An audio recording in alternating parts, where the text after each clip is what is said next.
here's a little bit of picture of the solar array. These are 3 100-watt rock pals, and then I ganged them together. I built this extension cord because these guys keep redesigning these. You can see that this front panel is a little bit different than those other 2 panels. And then the other thing they did was made the lead a lot shorter on the newer ones. Didn't include the splitter, which I had a couple, so it's not a big deal, but whatever. So anyway, like I said, we've seen this before. Oh. It's the solar battery controller. See, we're putting in less than an amp right now, and that may just be the ramp, but with the overcast, we're getting a lot of filtered sun, and these solar panels obviously don't work really good in the filtered sun. You can still get sunburn like a motherfucker, but solar panels don't work good in the clouded sun. So anyway, that's kind of what we're using right there. And I'll try to get some better footage when if the sun actually comes out today. I think it was supposed to come out this afternoon or whatever, but anyway, there was a little quickie about the tire rotation. I don't have a torque wrench, but these are going to be tight enough. Oh, and you know what? I could show you this. This tire, like I said, is brand new.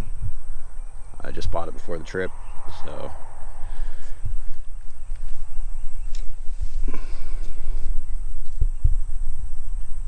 these tires I've had 5 years. I don't know the exact mileage on it, but you just saw us do 3,000 miles on them. And I know a lot of people have said they had like cupping problems and like shitty wear on these tires. One thing that I know 100% for certain is you need to be rotating any sort of aggressive tire. I typically really like to, I see wear well under like 3,000 miles. So if you're running these kind of tires, like if you're running these kind of tires over 3,000 miles, it's on you because the tire got destroyed. Okay, especially if you're running one of these big stupid rigs, they eat tires big time. So tire rotations on a big knobby tire should be like closer to 2K or 1,500 or whenever they start showing funny wear. And obviously if you have an IFS rig, you need to have a real alignment done, okay, because that chews tire super duper fast. Toe is typically the worst, but yeah, either way. So keep your tire rotations on these big tires like closer to 2K, or better yet, just try not to drive them on the street. That makes them live longer as well. And then the same thing with your oil changes. Stay closer to 3K. These 5, 10K oil changes, that's complete garbage. So the battery ran down a little bit yesterday because we were running the refrigerator. It got pretty warm here. And yeah, I guess it just ran the refrigerator down. I tried to plug the array in yesterday morning and it didn't work. So the battery was full up. So that was, battery said 12.1 when I turned this on this morning.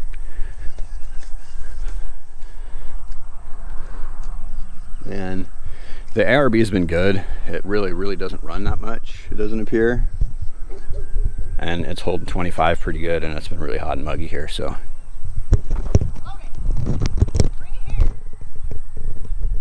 Anywho, that's what we did. Footage. I'll keep you posted on this solar thing and what the weather's gonna do, and then, you know, I guess we can look at this real quick.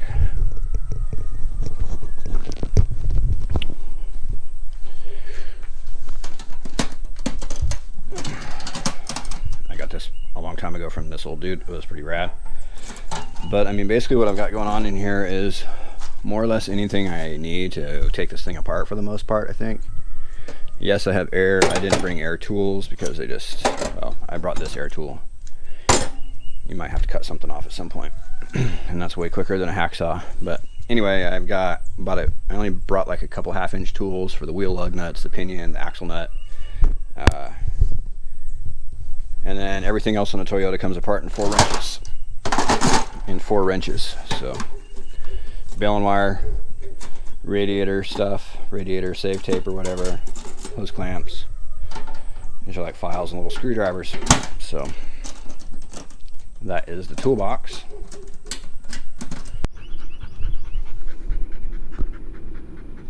So you can see this is just about done. It's only putting in a couple amps right here. With direct sun, I think the most I saw today was about 14.5 going in. So we are getting pretty close to done here. I think we're probably going to end up at 40 there, it looks like. 14.4 is about where we want to be voltage wise. But yeah, a couple amps right there. and then that little battery charger, or the Rock Pals battery deal or whatever, will only take 40 watts at a time. So that would be nice if it would charge faster, but such is life. That little thing's handy for a little bit of money we have in it. Okay, a little continuation of the solar controller drama, I guess. So you saw the controller that I have. This is the Renogy Voyager, and it died. Renogy wasn't super helpful, and it doesn't do me any good, even if they are helpful, because I'm on the road. So one of my friends on Mud, thanks Mingles, recommended this style. Buy once, cry once, I guess. So it doesn't have a display, which isn't a huge deal. All it needs to do is charge the battery. So I'm gonna go ahead and get this one obviously unhooked, and I'm gonna get the new one hooked up and get it mounted up. So the reason I went with this controller in the first place is because it was cheap. Renogy is supposed to be a reputable name, so I figured I'd get something for cheap and be using a decent brand. I literally, I don't know, I almost think that this was just a shitty eBay buy. Like, I think it was pre-owned or pre-used or whatever. And that button really never has worked properly the whole time. I noticed it right away, but with no prior experience, how do you know if it's fucked up or not? It was selecting the battery like it should, so I just went with it. And typical to my life, it failed when I actually needed it. So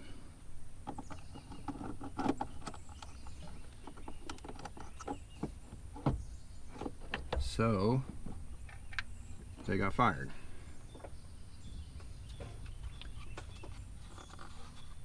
And like, I don't know exactly what or even how this thing could be failing the way that it is, because you can see it's potted. So they got infiltrated from the front. I don't know, maybe you can see, get a good shot of how this is really concave in there. I mean, either way, I don't see anything really physically wrong with that other than it's broken, fucked up. By some stroke of luck, mounting pattern is going to be basically close enough for me to use. It's crazy.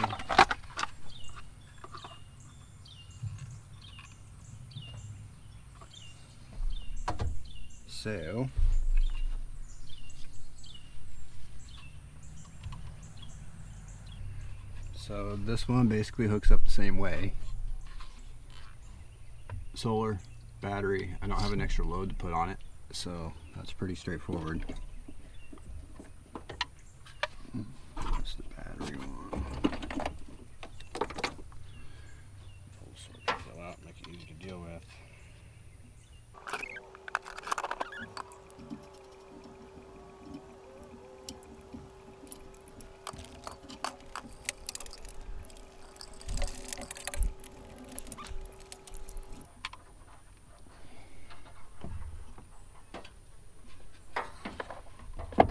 Okay, so it's powered on. Let's see if she will cycle.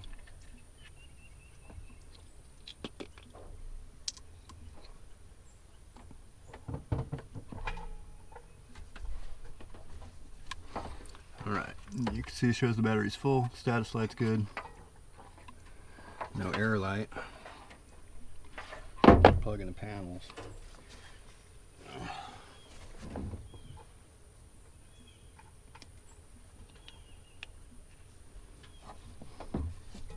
Charge status. So it should be good. I like it. And the other benefit of this is going to MPPT style. This is a pulse width style. This is like a passive style unit. And this is like a digital, I guess, style unit. So I'm gonna go ahead and get this guy bolted in now.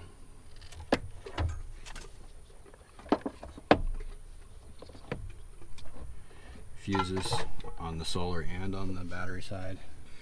You know, the one thing that breaks is always the one thing you don't have tools for. So I ended up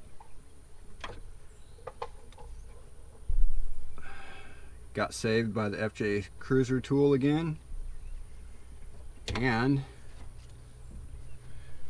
What's life without vice grips? What is life without vice grips?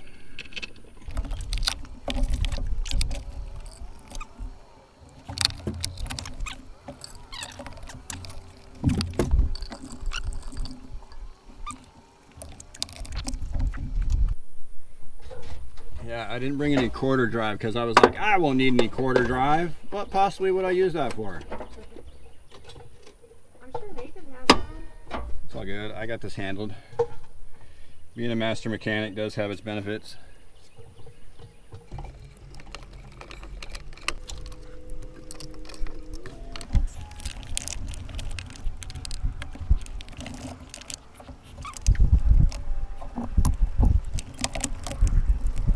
Again, this is the cruise control electronic throttle piece.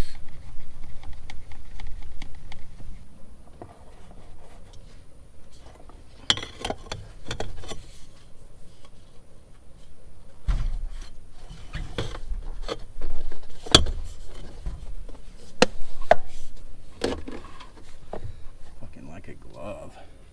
And that's how you swap your solar controller when it shits the bed on the road. So Renogy wasn't super helpful about their emails. They kind of like sent me some really stupid fucking emails to begin with. So I had to send them a video of their thing failing. And then they sent me a message that was like, oh yeah, you're not just some dopehead trying to get free shit. So we'll see what they do. Like I said, at this point it doesn't matter because I got a different unit. And yeah, probably don't buy that unit. Buy once, cry once, they say. Oh, and I've been very much of that psychology as of late. So many garbage products out there everywhere. It's just irritating. In fact, I think if I had $1 for every piece of shit I bought, or every time I got the wrong part from some moron, I would be retired by now. Retired. I would be fucking retired by now.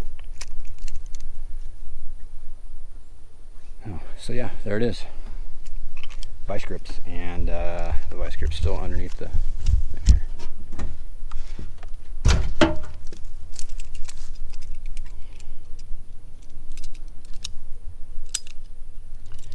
And the other part of this going to this other controller was, I really didn't kind of think about it that much. I was just like trying to get this thing up and running. The benefit of doing the MPPT controller versus the pulse width is it basically scavenges extra current that would have otherwise been just burned off or wasted. And that's kind of a big deal, especially like the spot where I'm out here today. You can see, I may have showed you this before, but the light's really, it's just been kind of hazy and cloudy, and we're behind the trees, so I'm really need to just get as much current out of this as I can. So this should be an upgrade. Yes, it's under the hood, get over it. If it dies, it dies. If it dies, it dies. I'll get a different one, put it somewhere else, I guess. But these are supposed to be really good. They're one of the top brands, I guess. They've been in business for like 20 or 30 years, I think. USA made, or this one's not USA made, it's a USA company, I should say. So we'll give this a go and see what happens. That wraps up another episode of Snale Racing. Thank you for watching. Please make sure to like and subscribe.